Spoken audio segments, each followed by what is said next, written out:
Praise the lord. Hallelujah. Good morning. క్రీస్తునందు ప్రియులారా, దేవుడు మన మార్గం అంతటిలో మనకు ముందుగా పోవచ్చు. ఆయన మన కుడి చేతిని పట్టుకుని మనల్ని నడిపిస్తాడు. అందును బట్టి ఆయన వాగ్దానం ఇస్తున్నాడు. యెషయా గ్రంథము 45వ అధ్యాయము 2వ వచనము, నేను నీకు ముందుగా పోవచ్చు, మెట్టగానున్న స్థలములను సరళము చేసెదను, ఇత్తడి తలుపులను పగలగొట్టెదను, ఇనుప గడియలను విరగొట్టెదను.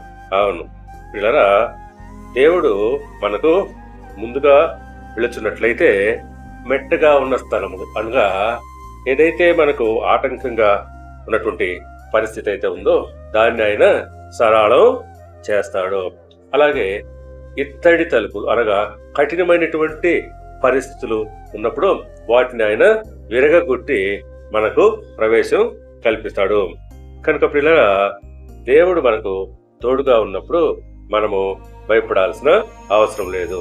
ఎందుకంటే ఆయన నీ పక్షంగా ఉండి నీకు ముందుగా పోవచ్చు, మెట్టగా ఉన్నటువంటి ఆ యొక్క స్థలమును సరళము చేయను.